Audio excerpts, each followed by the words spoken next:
Sejam todos muito bem-vindos a mais uma análise. Hoje a gente tem pela frente um mapa clínico de alto rendimento. O objetivo aqui é super claro: desmistificar de vez uma das emergências cardiovasculares mais ameaçadoras que a gente cruza na prática clínica. O tromboembolismo pulmonar agudo, ou TEP, não perdoa atrasos, né? Então, entender exatamente o caminho que ele faz, desde a formação inicial do coágulo até aquela intervenção crítica na sala de emergência, é absolutamente vital. Bom, vamos mergulhar direto no assunto. Para estabelecer a base da nossa discussão, a gente precisa enxergar o TEP, na sua essência, como um baita problema crítico de encanamento dentro daquele sistema cardiovascular fechado do corpo. A gente está lidando com a oclusão aguda da artéria pulmonar ou dos ramos dela por um trombo. E olha o detalhe traiçoeiro: esse trombo quase nunca se forma lá no local do bloqueio. Ele é, na verdade, um viajante. Ele costuma nascer bem longe dali, tipicamente no sistema venoso profundo. A nossa rota de hoje é super direta. Vamos passar por 1. A origem do coágulo. 2. O efeito dominó fisiológico. 3. Os sinais de alerta. 4. A nossa estratégia diagnóstica. E 5. O tratamento direcionado. Parte 1. A origem do coágulo. De onde, afinal, ele vem? Aqui vai uma daquelas informações vitais de anatomia patológica. A esmagadora maioria desses bloqueios pulmonares nasce bem longe do tórax. Impressionantes 85% deles se originam lá nas veias profundas das pernas e da pelve. Os outros 15% vêm de locais menos comuns, como os membros superiores ou até mesmo do átrio direito. O que isso quer dizer na prática? Quer dizer que examinar apenas o tórax de um paciente com suspeita de TEP é literalmente fazer só metade do trabalho. E como a gente incorpora aquele espírito de detetive médico no plantão? Tudo, absolutamente tudo, começa com a clássica tríade de Virchow. Essa é a receita fundamental para qualquer coágulo. A gente tem a estase venosa, que é super comum em viagens longas ou pacientes acamados no pós-operatório. Temos a lesão endotelial, que rola depois de traumas ou pelo uso de catéteres. E a hipercoagulabilidade, frequentemente engatilhada por um câncer, gravidez ou anticoncepcionais orais. Reconhecer esses fatores de risco muda completamente, mas completamente mesmo, o nosso nível de suspeita clínica. Isso nos leva à parte 2, o efeito dominó fisiológico. Como acontece o colapso do sistema? Imagina o sistema cardiovascular como um circuito fechado, tá? No passo 1, o trombo bate na circulação pulmonar e cria uma resistência vascular súbita, bizarra.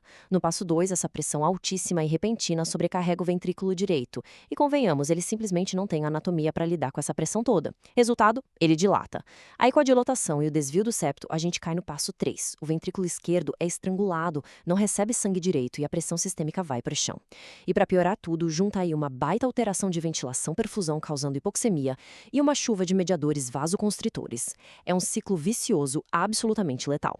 Para colocar toda essa gravidade em perspectiva, um TEP de alto risco que passa batido, sem tratamento, carrega uma taxa de mortalidade de bater o queixo 30%. 30%! É uma janela de tempo muito, mas muito estreita, onde a nossa ação rápida é literalmente o que separa a vida da morte. Parte 3. Reconhecendo os sinais de alerta. O que o paciente nos mostra na prática? A gente sabe que a clínica do TEP é mestre em pregar peças, é muito variável. Mas a tríade clássica que a gente tem que ter na ponta da língua inclui aquela dispneia súbita, que aparece em uns 80% dos casos, uma dor torácica pleurítica e, um pouco mais raro, a hemóptise. Além disso, taquicardia e taquipneia são praticamente regras. Mas olha, o que realmente liga a apresentação do paciente com aquela fisiologia que a gente acabou de ver são os sinais físicos de sobrecarga do coração direito. Aquela estase jugular gritante no pescoço e a segunda bulha, o P2, hiperfonética. É o coração direito pedindo socorro em alto e bom som. E essa mesma sobrecarga do ventrículo direito deixa umas pistas elétricas incríveis para nós. Taquicardia sinusal é disparado o achado mais comum no eletro. Mas a verdadeira assinatura de que as coisas estão feias é aquele clássico padrão S1, Q3, T3, junto com ondas T invertidas ali de V1 a V4. Isso não é nada mais, nada menos do que o reflexo exato daquele efeito dominó impresso no papel do eletrocardiograma. Parte 4. A nossa estratégia diagnóstica. Como pular da suspeita para a confirmação. Daqui para frente, todo o trajeto clínico é guiado por uma bússola, o risco. E a gente mede isso basicamente pela pressão arterial e pelo sofrimento miocárdico. Um paciente em choque ou hipotenso, risco alto na hora, o famoso TEP maciço. Agora, se a pressão está normal, mas o ecocardiograma mostra que o ventrículo direito está sofrendo, ou marcadores como troponina e BNP subiram, a gente chama de risco intermediário. Pressão normal e tudo negativo, baixo risco. Então, o grande pulo do gato aqui é aquela bifurcação crítica no algoritmo.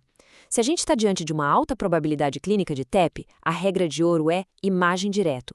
Não dá para ficar esperando o laboratório soltar um dímero D. Tempo é tudo. Por outro lado, se a probabilidade clínica for baixa ou moderada, o dímero D de alta sensibilidade vira nosso melhor amigo. Ele atua como um filtro fantástico. Deu negativo, está descartado. O paciente vai para casa sem tomar radiação à toa. E para quem realmente precisa de imagem, a angiotomografia de tórax é a estrela do show. É o padrão ouro absoluto. Ela mostra com clareza cristalina aquele trombo entalado no meio da árvore arterial pulmonar. É a prova definitiva que encerra a nossa investigação. Só que às vezes a vida real não colabora. E se o paciente estiver tão instável, mas tão instável, que levar ele até a sala da tomografia é um risco iminente de morte. Nesses casos, o ultrassom, o ecocardiograma à beira do leito, salva o dia. Ele pode não desenhar o trombo com a perfeição de uma tomo, mas ele confirma na hora aquela cascata do ventrículo direito sofrendo sob alta pressão.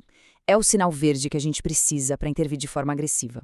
E a gente chega na última etapa, a parte 5, tratamento e prevenção, a hora de desmontar esse coágulo. A pergunta de $1 milhão que paira na emergência é: como a gente consegue desfazer esse bloqueio e fazer o sangue fluir de novo, sem causar uma catástrofe hemorrágica pelo caminho? Para a vasta maioria dos nossos pacientes que caem ali no risco baixo ou intermediário, a jogada é anticoagulação padrão. O nosso foco não é jogar uma bomba e explodir o coágulo na hora, mas sim estabilizar a coisa toda. A gente impede ele de crescer e deixa o próprio corpo no seu tempo dissolver tudo. Entramos com heparina de baixo peso molecular, heparina não fracionada intravenosa ou os famosos DOCs, como a rivaroxabana. E detalhe, se for de muito baixo risco usando critérios como o de Hestia, dá até para pensar em alta precoce e tratar em casa. Mas olha, para o paciente chocado, é uma história totalmente diferente. Tempo é músculo e, mais importante, tempo é vida. Nessas horas extremas, a gente precisa de medidas extremas. A trombólise sistêmica imediata, usando alteplase para literalmente derreter o coágulo. Ou, se não puder usar trombolítico, a gente vai buscar esse trombo na mão, seja por embolectomia cirúrgica ou via catéter. O objetivo único é aliviar o sufoco do ventrículo direito a qualquer custo. Pensando bem, entender toda essa cascata complexa nos traz de volta a estaca zero. É exatamente por isso que a mobilização precoce e a profilaxia nos hospitais não são opcionais, são mandatórias.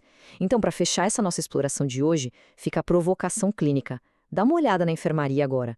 Quem é o paciente ali no canto, com a tríade de Virchow ativada, prestes a formar um coágulo silencioso?